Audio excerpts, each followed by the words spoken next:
प्यारे दोस्तों, आज की इस वीडियो में हम आपको एक दूध बेचने वाले की कहानी सुनाने वाले हैं। कहा जाता है कि पाकिस्तान के शहर लाहौर में एक दूध बेचने वाला रहते थे जिसको हज करने की बहुत ख्वाहिश थी। जब लोग हज करके वापस आते थे तो वो उन हाजियों से बहुत प्यार और मोहब्बत से मिलता था और उनके हाथ चूमता था। एक मर्तबा हज के दिनों में उसने हाजियों से पूछा कि हज पर कैसे जाते हैं। किसी ने उसको बता दिया कि हज के लिए कराची से जाते हैं और उसको स्टेशन पर पहुंचा दिया।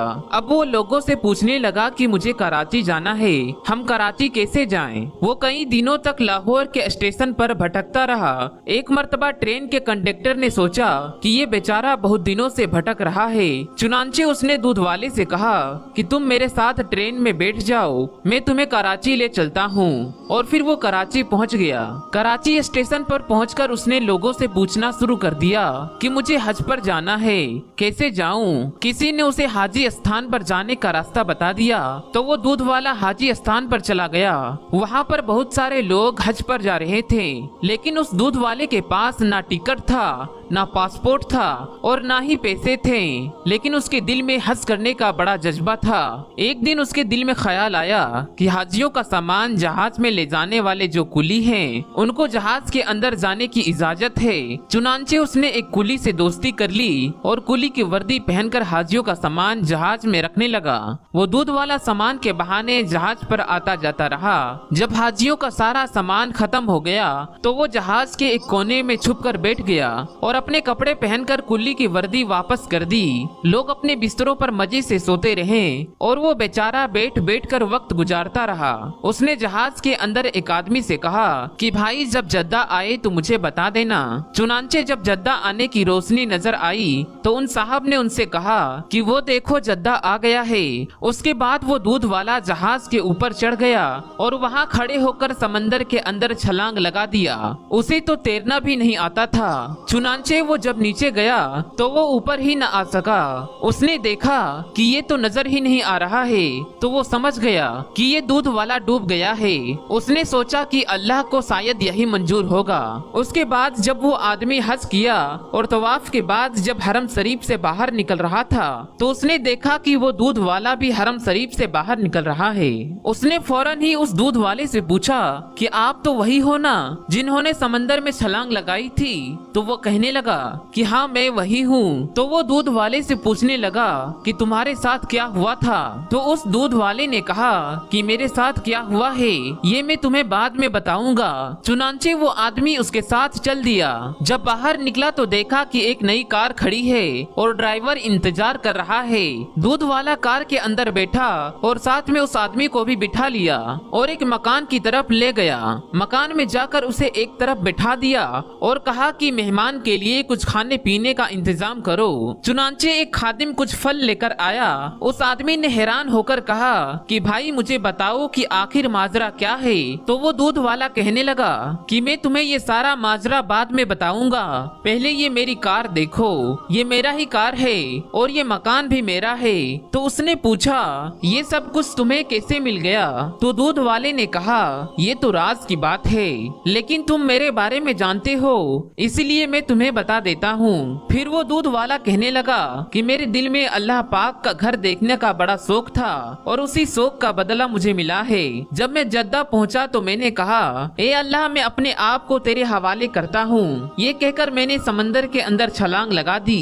मुझे तैरना भी नहीं आता था, बस ऐसे ही हाथ पांव मारता रहा। समंदर की लहरों ने मुझे खुद ही धकेल कर किनारे की तरफ ले जाती रही। मेरे अंदर पानी चला गया और मेरे होश उड़ गए और मैं समंदर के किनारे पर पड़ा था। जब मुझे होश आया तो सुबह तहज्जुद का वक्त हो गया था। मैंने इधर उधर देखा तो बाहर जाने के सारे रास्ते बंद हो चुके थे। चारों तरफ लोहे के ग्रिल लगे हुए थे और आगे का दरवाजा भी बंद था। मैं उसी ग्रिल के पास बैठ गया और देखा कि ग्रिल के बाहर एक घर है और उस घर के सहन में एक गाय बांधी हुई है और दो आदमी उस गाय का दूध निकालने के लिए आए हुए हैं और गाय उन लोगों को नहीं जानती थी, जिसकी वजह से गाय उन लोगों के काबू में नहीं आ रही थी और वो लोग दूध नहीं निकाल पा रहे थे।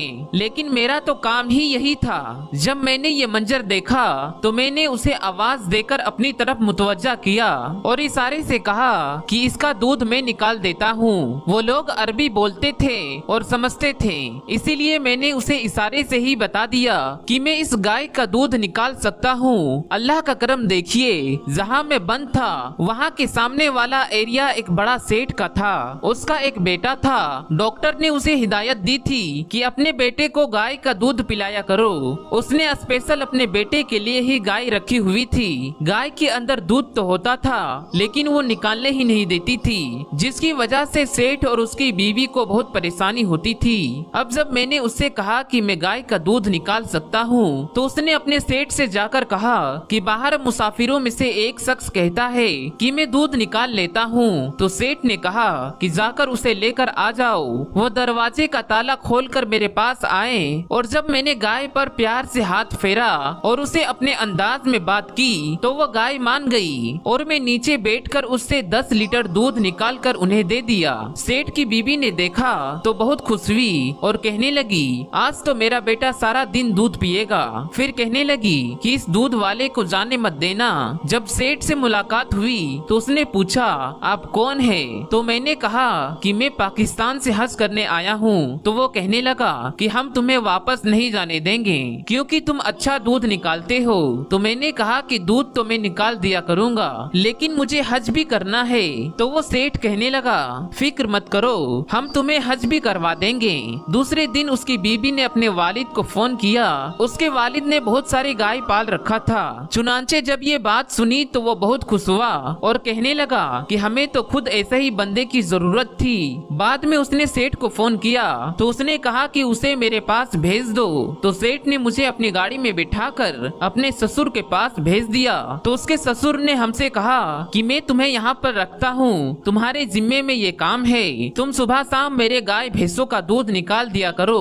और जब दूध निकालने का वक्त आया तो मैंने 20 से 25 गायों का दूध घंटों में निकाल दिया। वो बड़ा हैरान हो गया और सोचने लगा कि इतना दूध भी निकल सकता है, क्योंकि आज तक इतना दूध नहीं निकला था। वो मुझे कहने लगा कि तुम यहीं पर रहो, हम तुम्हें हज भी करवा देंगे।